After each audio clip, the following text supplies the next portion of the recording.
Attar is my guide, Attar is my guide. By the grace of Allah, Attar is my guide. My murshid has changed millions of lives. The prophetic sunnah, he is revived. The leader of the Sunnis, he is our pride. By the grace of Allah, Attar is my guide.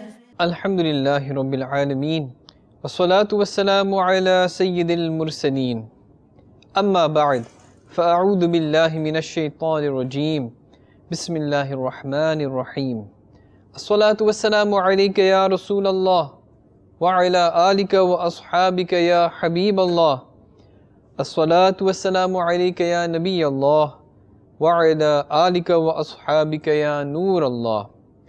Dear Islamic brothers, dear viewers and listeners of Madani channel, welcome back to this beautiful episode of the Silsila, where we will discuss, inshallah ta'ala, a little bit more in detail about oaths and Madani pearls about oath. This is actually a risala, a booklet of Shaykh Tariqat Amir Ahl Sunnat, the founder of Dawat-e-Islami, Hazrat Allama Maulana Abu Bilal Muhammad Ilyas Attar Qadri Razvi Ziyai, Dawat Barakatuhumul Aliyah.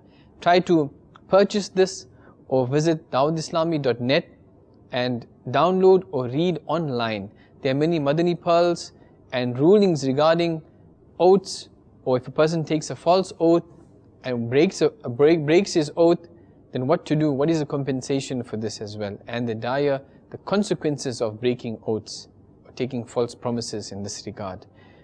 So stay with us, inshallah ta'ala.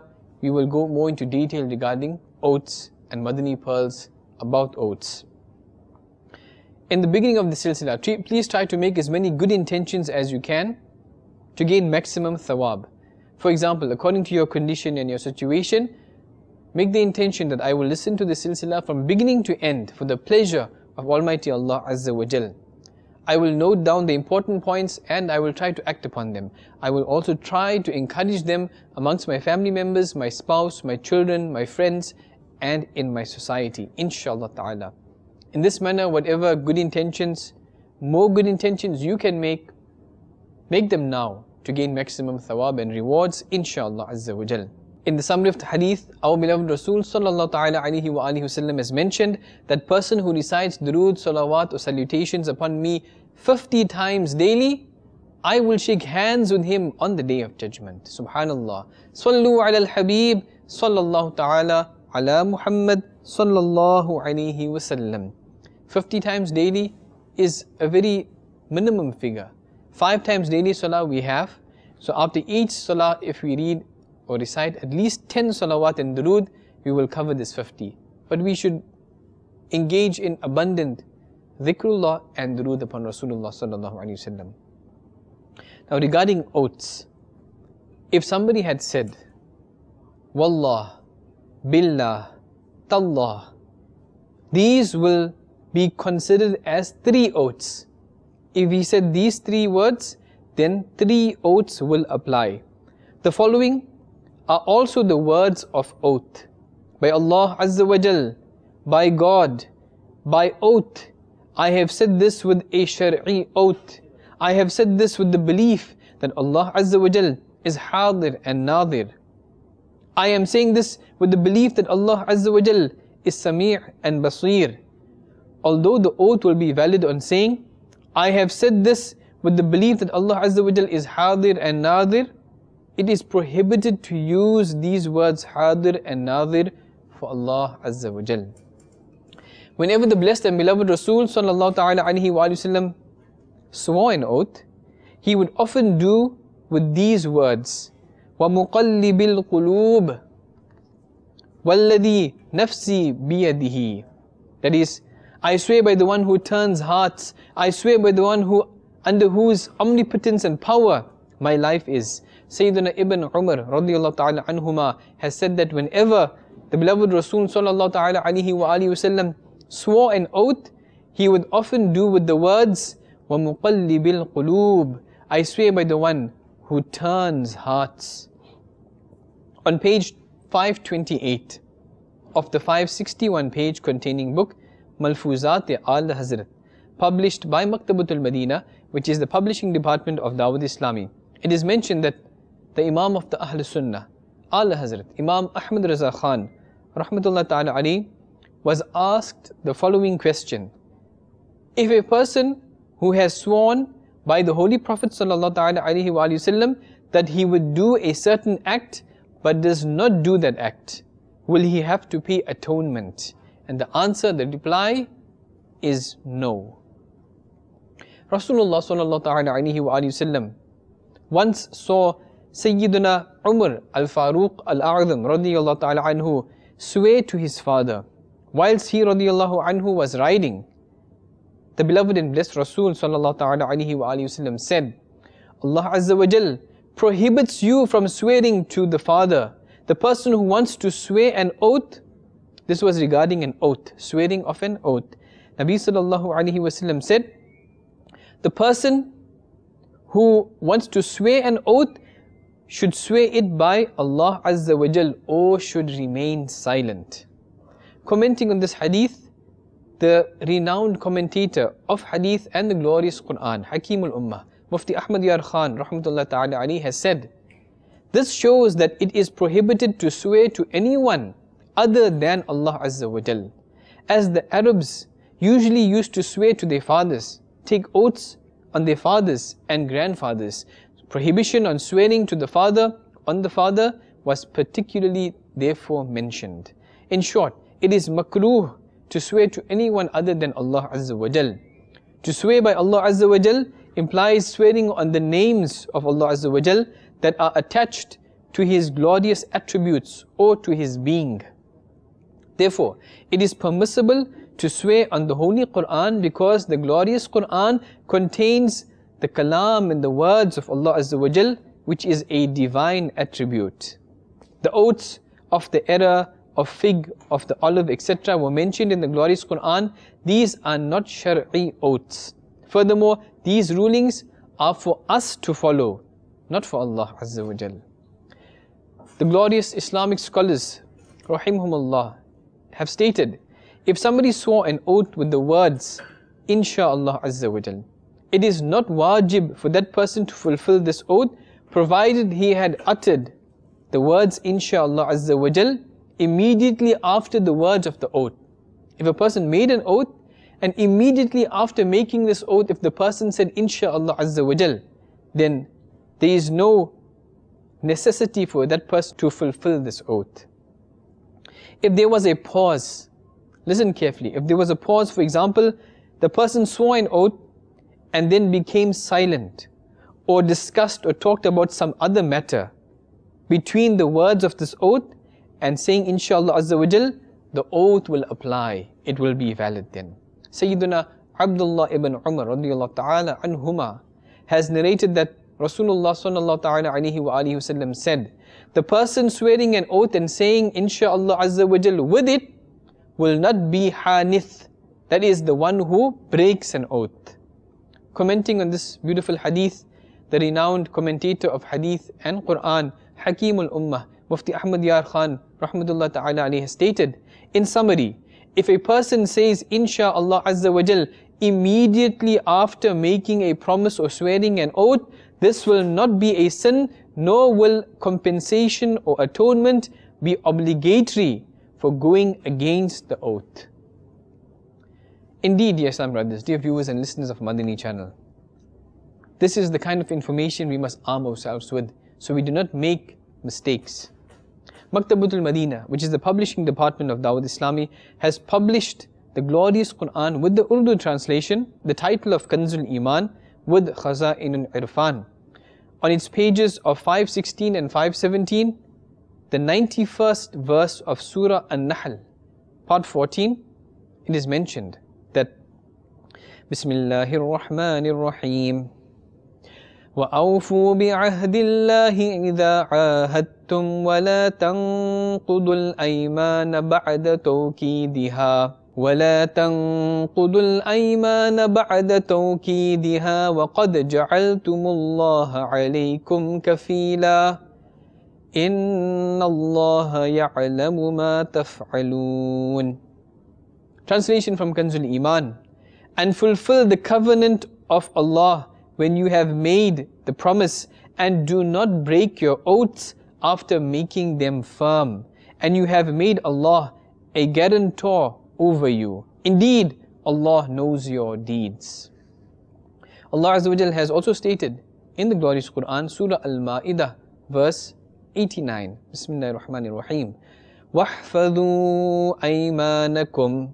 Translation from Kanzul Iman. And guard your oaths. Commenting on this verse, Sayyid Muhammad Na'imuddin Muradabadi alayhi rahmatullahi al-hadi has mentioned in Khaza'in al-Irfan that fulfill your oaths provided there is no Shar'i prohibition. To protect an oath also means giving up the habit of swearing oaths. Sayyiduna Adi bin Hatim radiyallahu anh has stated that a person came to me and asked for 100 dirhams. Annoyed, I said, "You have asked me just for 100 dirhams, whereas I am the son of Hatim Ta'i. By Allah Azza wa Jal, I will not give you anything." But then I said, "I have heard the saying of Rasulullah sallallahu alaihi wasallam, if a person swore to do something, but then something better occurred to him, he should do the better thing. Therefore, I would give you 400 dirhams. Dear Islamic brothers, dear viewers and listeners of Madani channel, although it is permissible to break the oath for something better, the oath breaking person will have to pay atonement after breaking his oath. Sayyiduna Abul Ahwas Auf ibn Malik radiyallahu anhuma has narrated from his father, I said, "Ya Rasulullah sallallahu alaihi wasallam, when I go to my paternal cousin to ask for something, he does not give me anything, nor does he treat me politely, but when he needs anything, he asks me for that thing.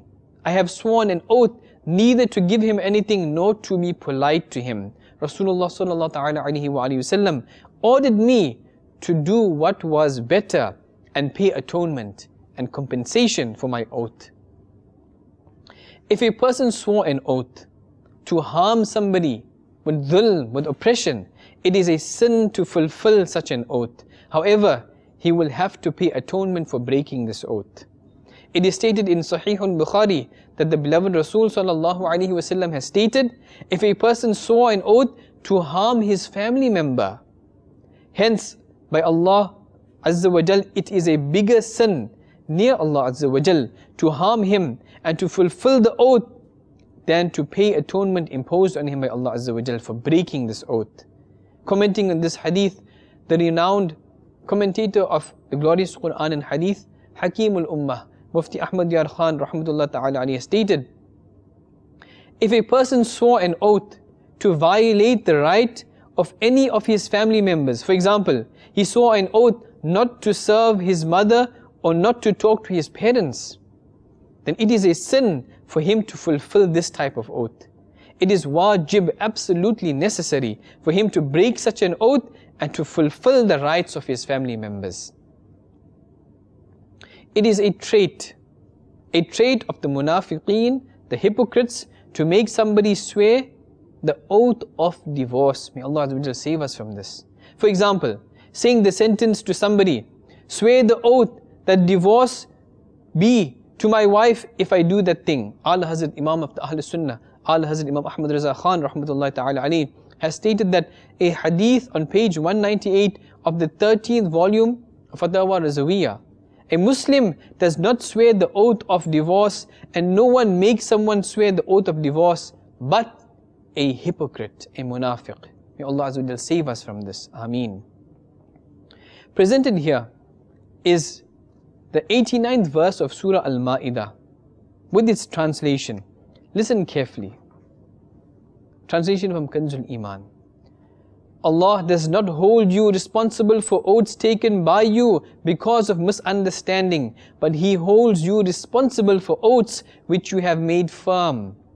Then the atonement for such oath is the feeding of 10 miskeen people with average food with which you feed your family members, or clothing them, or the freeing of a slave. Then for the one who does not find anything of these is the fasting of 3 days. This is the atonement for your oaths when you have sworn, and guard your oaths. This is how Allah explains His verses to you, so that you may be grateful. There are certain conditions for an oath. If these conditions are not met, the atonement, compensation will not be due. The conditions include the one who has sworn an oath should be a Muslim, should be sane, and an adult. The oath sworn by an unbeliever is not a valid oath. That is, if he swore an oath in the state of disbelief and broke it after he had embraced Islam, atonement would not be wajib and absolutely necessary for him. Allah Azza wa Jal forbid. If a person who had sworn an oath while he was in Islam and then became a murtad, became an apostate and left Islam and became a non-Muslim, then the oath would become invalid. That is, if he embraced Islam again and broke the oath, no atonement would be due. It is a condition for an oath that the thing about which the oath was sworn should be logically possible, no matter if it is unlikely. It is also a condition that the oath and the thing about which the oath was sworn should be uttered together. If there is a pause, the oath will not be valid. For instance, a person said to some other person, "Say, by Allah Azza wa Jal." He said, "By Allah Azza wa Jal." The former then said to the latter, "Say, I will do that." And he said the same words. This oath will not be a valid oath. Atonement for breaking an oath is to free a slave, or to provide 10 masakeen people either with food or clothing. The one who has to pay atonement can choose any one of the above mentioned 3 options. This should be remembered, that atonement or compensation is paid only when the oath was sworn about some future matter. There is no atonement for breaking an oath sworn about a past or current matter. For example, if somebody said, "By Allah Azza wa Jal, I did not drink even a single glass of cold water yesterday." If he has sworn a false oath despite being aware that he had drunk cold water yesterday, he is a sinner and should repent. However, there is no compensation. The one who has to pay atonement and compensation for breaking an oath will have to serve 10 masakeen with lunch and dinner, such that they are full, they are satiated. It is necessary to serve both the meals to the same 10 masakeen. If he served lunch to 10 people and dinner to 10 other people, this compensation will not be paid. He can serve 10 masakeen with both meals the same day, or he can serve a different miskeen with both meals for 10 days, or he can also serve the same miskeen with both the meals for 10 days. There should be no child among the masakeen served. Both ibahat, that is to permit the miskeen to eat, and tamleek, which means to make the miskeen owner of the meals, allowing him whether to eat or to take the meals away with him, are permissible. Instead of serving miskeen with meals, it is also allowed to make every miskeen the owner of half a sa'a of wheat or 1 sa'a of barley, or the money equal to this value. 1 sa'a is equal to about 3.840 kilograms, and half a sa'a is equal to 1.920 kilograms. Likewise, it is also permissible to give 1 sadaqah fitr every day to the same miskeen for 10 days, or to serve some of them with meals and give sadaqah fitr to others. In short, all the ways of paying atonement can be read, inshallah, on pages 205 and 217 of the 2nd volume of Maktabatul Madina's published book Bahari Shariat, in the chapter of atonement of zihar. The only difference between the atonement or compensation of zihar and that of an oath is that the one paying the compensation for zihar has to serve 60 masakeen, whereas the one paying atonement for oath has to serve just 10 masakeen. Intention is also a condition for paying compensation. If a person has no intention, his compensation will not be paid. He makes intention of paying it whilst the thing given is still in the possession of the miskeen. then atonement and compensation will be paid. The same condition applies to zakah. The intention, if it is made after one has paid zakah, will be valid, provided the thing given as zakah is still in the possession of the faqir. Otherwise the intention will not be valid and the zakah will not be discharged in this case. If the one who has to pay compensation and atonement wants to feed masakeen in Ramadan, he must feed them both meals, that is sahari and iftar. Now if the one who has to pay atonement or compensation is unable to free a slave or provide 10 masakeen with meals or clothing, he has to keep 3 fasts consecutively, one after the other.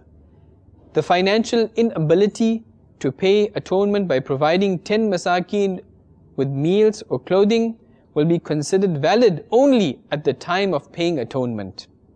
For example, if the person was rich at the time of breaking the oath, but became destitute at the time of paying the compensation or atonement, he can pay atonement by keeping the fast, those 3 consecutive fasts. On the other hand, if he was destitute at the time of breaking the oath, but became rich at the time of paying the atonement, he cannot pay atonement by keeping the fast. He must give clothing or the food to 10 masakeen, 2 meals a day. If one misses even a single fast in between these 3 fasts, those 3 consecutive fasts, then atonement will not be paid even if he had missed that one fast due to some compulsion. Even if a woman experiences her periods during the fast of atonement, the previously observed fasts will be nullified and not counted. In other words, she will have to keep 3 fasts consecutively again after she attained purity. It is also a condition for paying atonement by keeping fasts that the atonement paying person must not be able to have enough wealth to pay atonement throughout the 3 consecutive fasts. For instance, if he got enough wealth to pay atonement after he had kept 2 fasts, then atonement in the form of fast can no longer be paid. Even if that person had kept the 3rd fast and received wealth before the sunset of that fast, or became eligible to get enough inheritance for the payment of atonement as a result of the death of some relative, for example, fast will not be sufficient in this case. It is absolutely necessary that the intention for these fasts must be made at night. It is also essential, intention of atonement must be made. Mere intention of fast only is insufficient. Atonement cannot be paid before breaking the oath. Even if it is paid, it will not be valid. In other words, if somebody broke the oath after he had paid atonement, he has to pay it again as the previous one is invalid. Moreover, he cannot also take back the atonement he has already given to a faqir. The atonement and compensation can be given to only those masakeen whom zakah can be given. That is, atonement cannot be given to parents, to offspring, etc., to whom zakah cannot be given. The amount of the atonement of the oath cannot be spent on a masjid, nor can it be spent on giving a shroud to a deceased. In short, the amount of atonement cannot be spent on all such things on which zakah cannot be spent. If somebody wants to give the amount of atonement to some religious or social organization run by Muslims, he can do so, but he will have to make it clear that the amount given is of atonement. Dear Islamic brothers, dear viewers and listeners of Madani channel, indeed, these kind of rulings may seem a little bit complicated. I urge you, please to obtain the Risala, the booklet Madani Pearls About Oath, written by Shaykh Tariqat Amir Ahl Sunnah Dawan Barakatuhumul Aliyah. There are many rulings in here which are easy to understand as well. Try to obtain it via our website, if possible download or read online. May Allah Azza wa Jal, for the sake of Rasulullah Sallallahu Alaihi Wasallam, save us from making false oaths, from breaking our promises and indulging in sins. May Allah Azza wa Jal grant us the true understanding of the beautiful deen of Islam. Ameen. Bijahin Nabiyyil Ameen. Sallallahu ta'ala alayhi wa alihi wa sallam. Sallu ala al-Habib. Sallallahu ta'ala ala Muhammad sallallahu alayhi wa sallam. Attar is my guide, Attar is my guide. By the grace of Allah, Attar is my guide. My Murshid has changed millions of lives. The prophetic Sunnah, he is revived. The leader of the Sunnis, he is our pride. By the grace of Allah, Attar is my guide.